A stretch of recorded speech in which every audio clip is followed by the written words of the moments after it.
हळणपिंडीच्या श्री वेताळ देवस्थानात सोमारा 107वो जात्रोत्सव जालो। सवायशीण बायलांनी तशेंच नव्या जोडप्यांनी जात्रेक दिवजां पेटयलीं।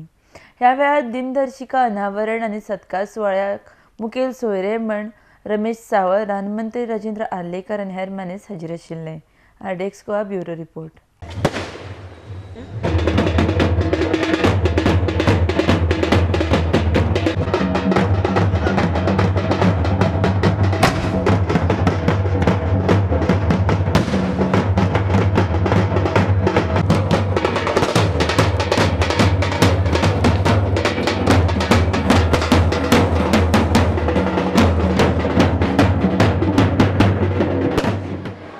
आपला धर्म, आपला इतिहास, आपली परंपरा, आपली संस्कृती या सगळ्या गोष्टी आपण टिकवून ठेवल्या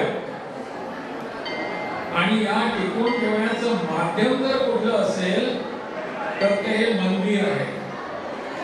मठ, मंदिर हे सगळे या आपल्या सगळ्याच्या संस्कृतीचं रक्षण करण्याचं एक स्थान आहे आणि म्हणून इथे एकत्र येण्याचं जे काही निमित्त असतं, कदाचित कौल असेल, कदाचित नाटक असेल, कदाचित आपण जे अनेक प्रकारचे उत्सव करतो ते असतील, जत्रा असेल, हे सगळं निमित्त आहे, आपल्याला एकत्र येण्यासाठी निर्माण केलेलं निमित्त आहे। इकडे पुन्हा पुन्हा नवीन कशा सुविधा निर्माण कराव्यात, भाविक येत असतात, त्या सगळ्यांना कुठल्याही प्रकारचा त्रास होता कामा नये अशा पद्धतीची इच्छा घेऊन, अशा पद्धतीचा विचार घेऊन दत्तदास माझ्याकडे येत असतो आणि त्याच्यातनं काहीतरी उत्तर शोधायचा प्रयत्न करत असतो।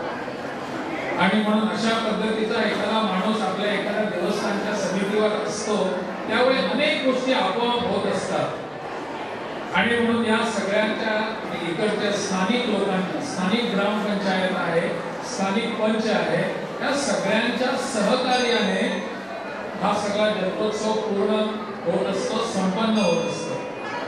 आणि अशा या निमित्ताने तुम्ही सगळेजण जमलेला आहात, तुम्हा सगळ्यांना शुभेच्छा देतो।